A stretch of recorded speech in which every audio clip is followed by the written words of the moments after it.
سورة الكهف.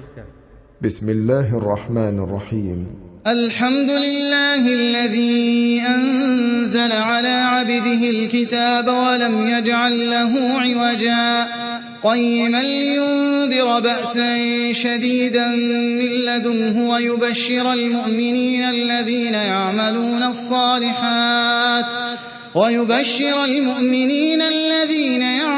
الصالحات أن لهم أجرا حسنا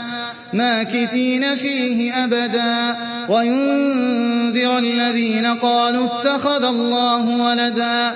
ما لهم به من علم ولا لآبائهم كبرت كلمة تخرج من أفواههم إن يقولون إلا كذبا فلعلك باخع نفسك على آثارهم إن لم يؤمنوا بهذا الحديث أسفا إنا جعلنا ما على الأرض زينة لها لنبلوهم أيهم أحسن عملا وإنا لجاعلون ما عليها صعيدا جرزا أم حسبت أن أصحاب الكهف والرقيم كانوا من آياتنا عجبا إذ أوى الفتية إلى الكهف فقالوا ربنا آتنا من لدنك رحمة وهيئ لنا من أمرنا رشدا فضربنا على آذانهم في الكهف سنين عددا ثم بعثناهم لنعلم أي الحزبين أحصى لما لبثوا أمدا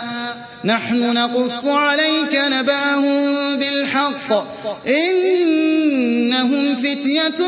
آمنوا بربهم وزدناهم هدى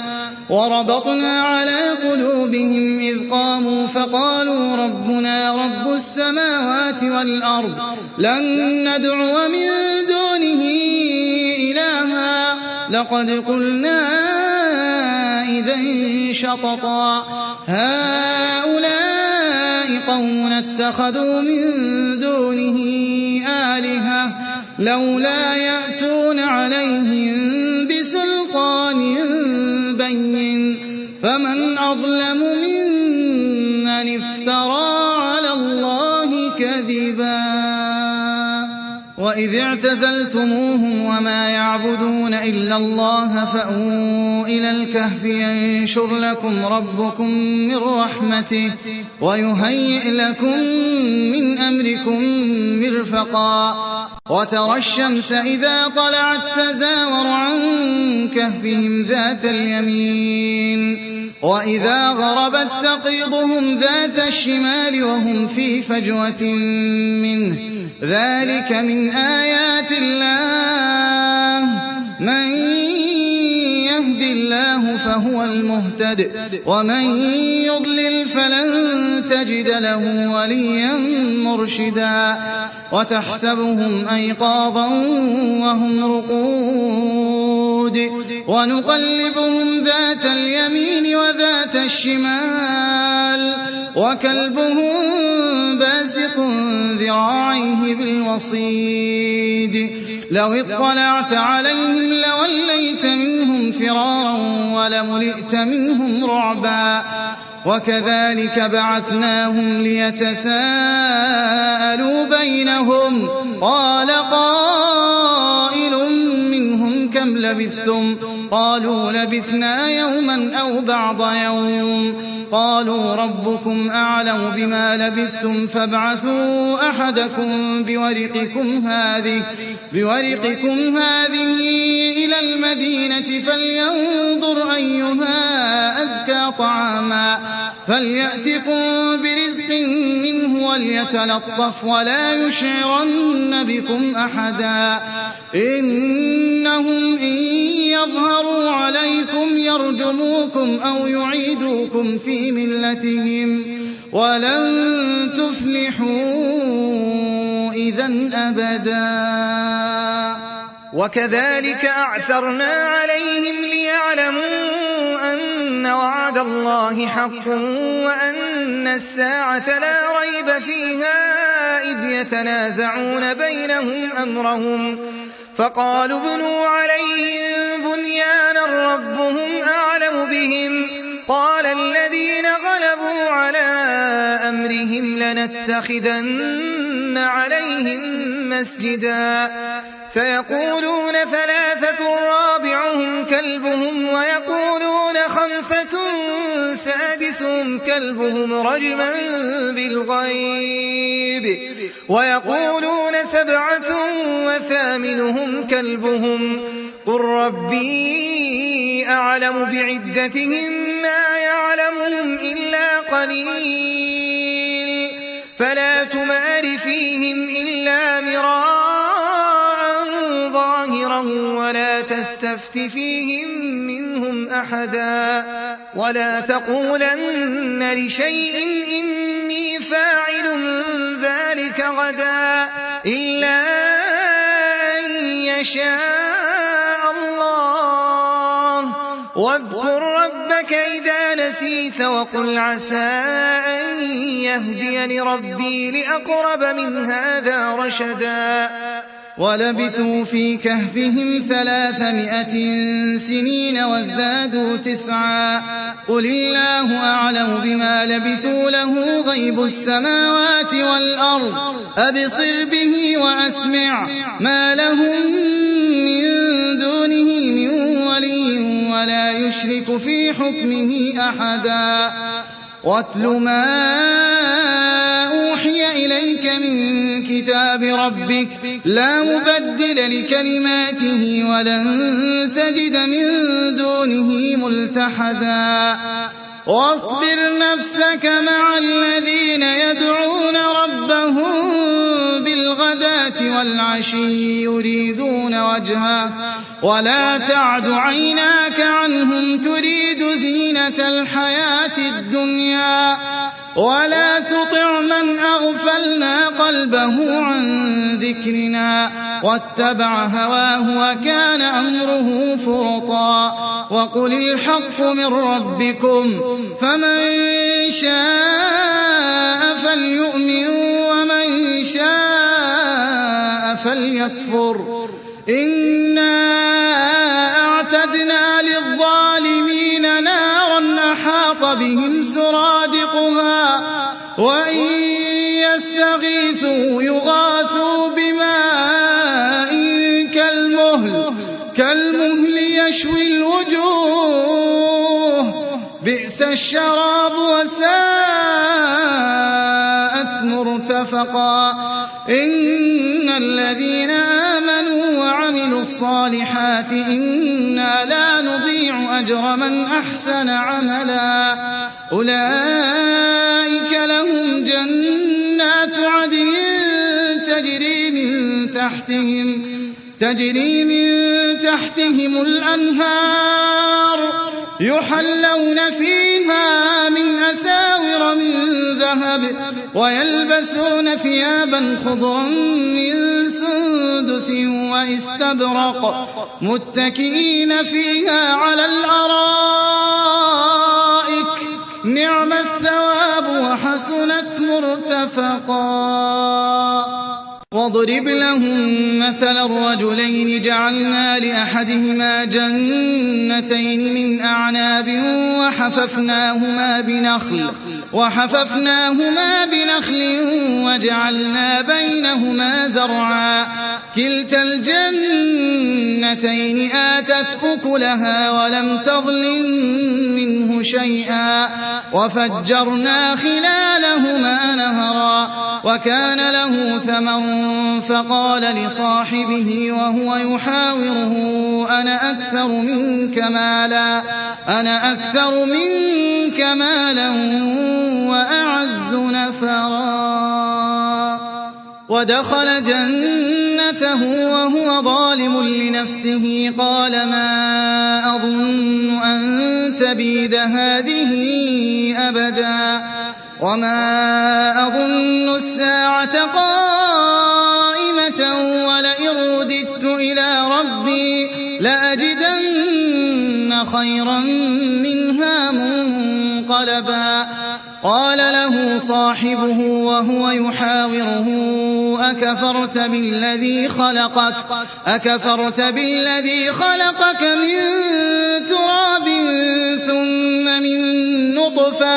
ثم من نطفة ثم سواك رجلا لكن هو الله ربي ولا أشرك بربي أحدا ولولا إذ دخلت جنتك قلت ما شاء الله لا قوة إلا بالله إن ترني أنا أقل منك مالا وولدا فعسى ربي أن يؤتيني خيرا من جنتك ويرسل عليها حسبانا من السماء فتصبح صعيدا زلقا أو يصبح ماؤها غورا فلن تستطيع له طلبا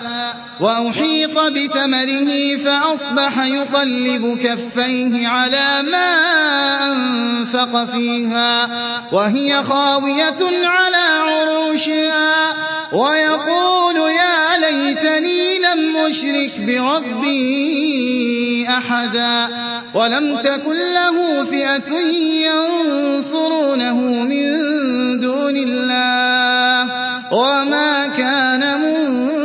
منتصرا هنالك الولاية لله الحق هو خير ثوابا وخير عقبا واضرب لهم مثل الحياة الدنيا كماء أنزلناه من السماء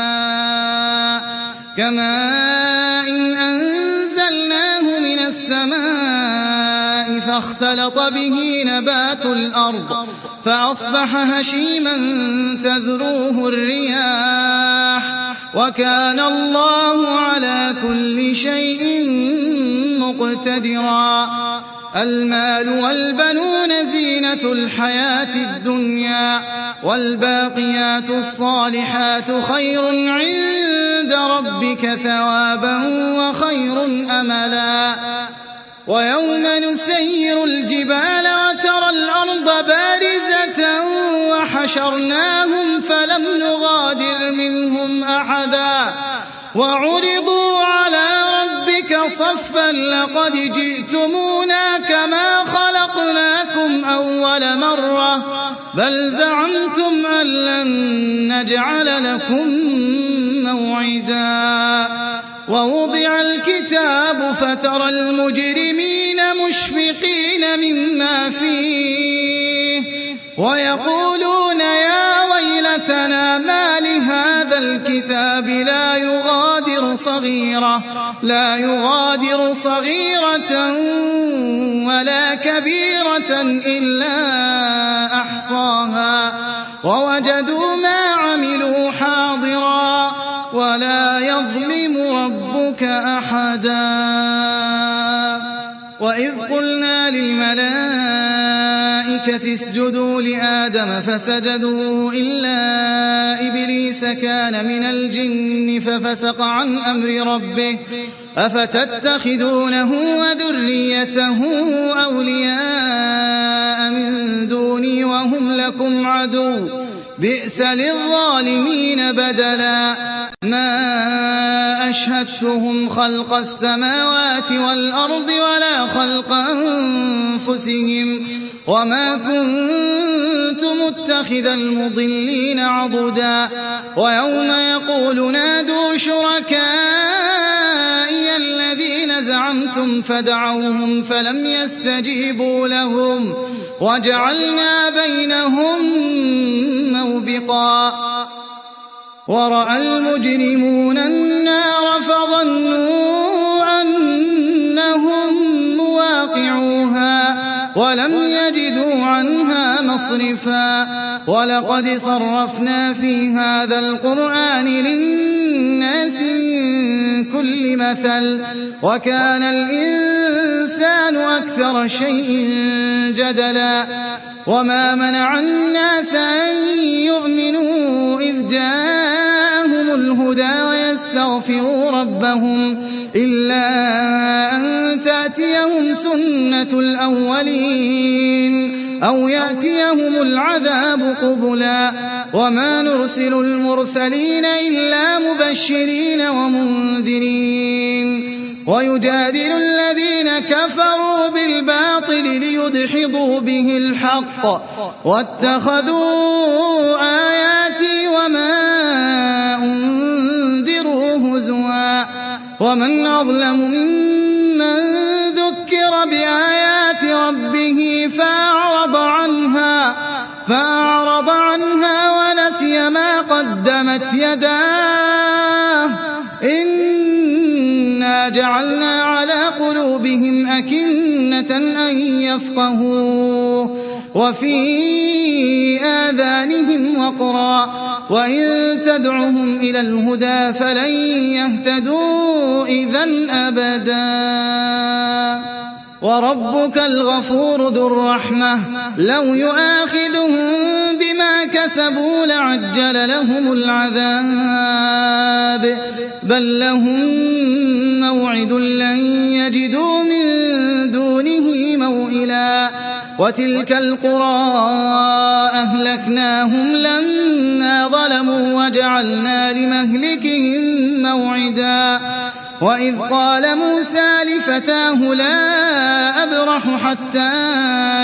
أبلغ مجمع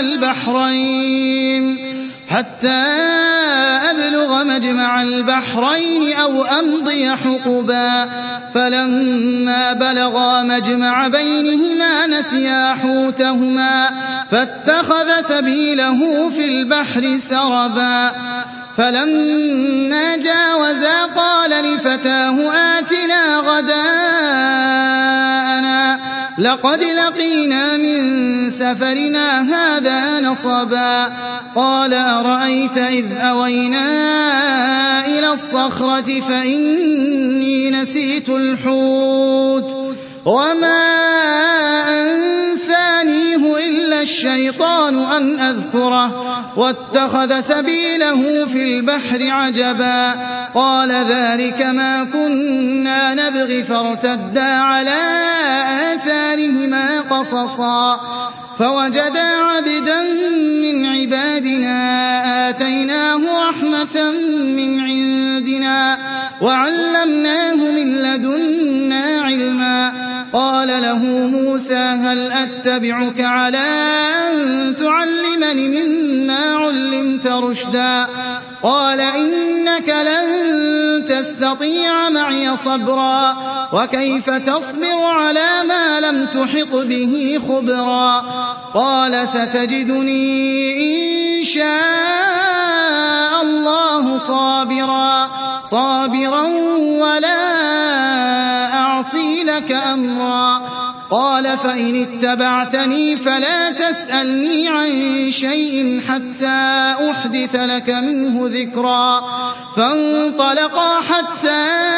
إذا ركبا في السفينة خرقها قال أخرقتها لتغرق أهلها لقد جئت شيئا إمرا قال ألم أقل إنك لن تستطيع معي صبرا قال لا تؤاخذني بما نسيت ولا ترهقني من أمري عسرا فانطلقا حتى إذا لقيا غلاما فقتله قال أقتلت نفسا زكية بغير نفس لقد جئت شيئا نكرا قال ألم أقل لك إنك لن تستطيع معي صبرا قال إن سألتك عن شيء بعدها فلا تصاحبني قد بلغت من لدني عذرا فانطلقا حتى إذا أتيا أهل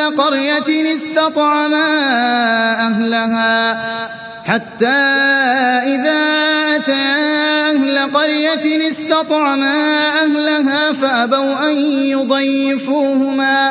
فوجدا فيها جدارا يريد أن ينقض فأقامه قال لو شئت لاتخذت عليه أجرا قال هذا فراق بيني وبينك سأنبئك بتأويل ما لم تستطع عليه صبرا أما السفينة فكانت لمساكين يعملون في البحر فأردت أن أعيبها وكان وراءهم ملك يأخذ كل سفينة غصبا وأما الغلام فكان أبواه مؤمنين فخشينا أن يرهقهما طغيانا وكفرا فأردنا أن يبدلهما ربهما خيرا منه زكاة وأقرب رحما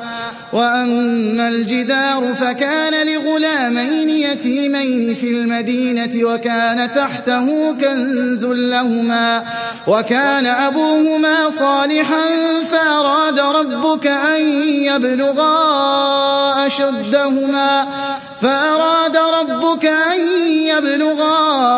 أشدهما ويستخرجا كنزهما رحمة من ربك وما فعلته عن أمري ذلك تأويل ما لم تسطع عليه صبرا ويسألونك عن ذي القرنين قل سأتلو عليكم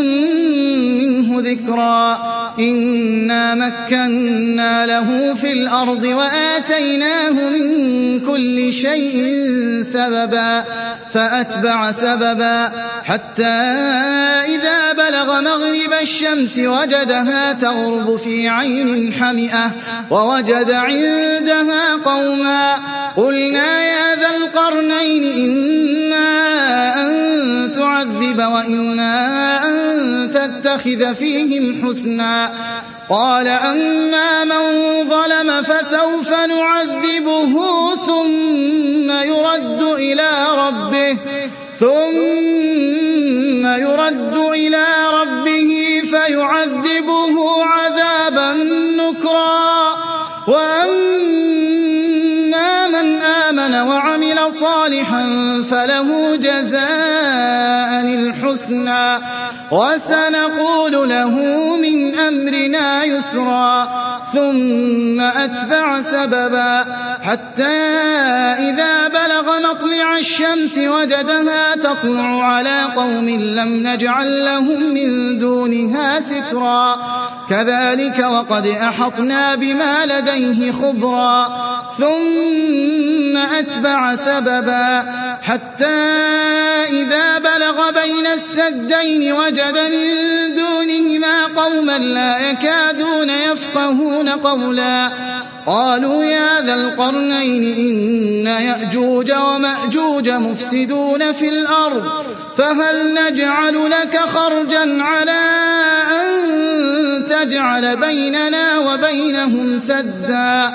قال ما مكني فيه ربي خير فأعينوني بقوة أجعل بينكم وبينهم ردما آتوني زبر الحديد حتى إذا ساوى بين الصدفين قال انفخوا حتى إذا جعله نارا قال آتوني أفرغ عليه قطرا فما استطاعوا أن يظهروه وما استطاعوا له نقبا قال هذا رحمة من ربي فإذا جاء وعد ربي جعله دكا وكان وعد ربي حقا وتركنا بعضهم يومئذ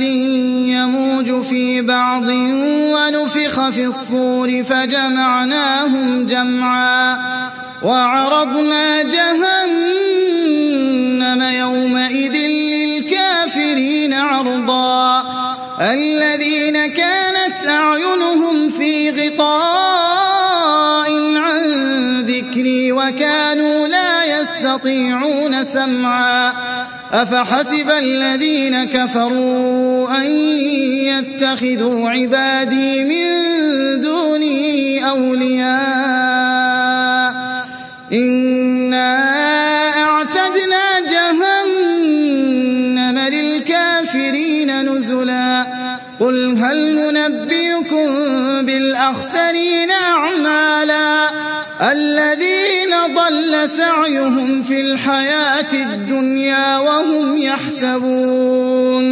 وهم يحسبون أنهم يحسنون صنعا أولئك الذين كفروا بآيات ربهم ولقائه فحبطت أعمالهم فلا نقيم لهم يوم القيامة وزنا ذلك جزاؤهم جهنم بما كفروا واتخذوا آياتي ورسلي هزوا إن الذين آمنوا وعملوا الصالحات كانت لهم جنات الفردوس نزلا خالدين فيها لا يبغون عنها حولا قل لو كان البحر مدادا لكلمات ربي لنفد البحر قبل أن تنفد كلمات ربي ولو جئنا بمثله مددا قل إنما أنا بشر مثلكم يوحى إلي أنما إلهكم إله واحد فمن كان يرجو لقاء ربه فليعمل عملا صالحا ولا يشرك بعبادة ربه أحدا.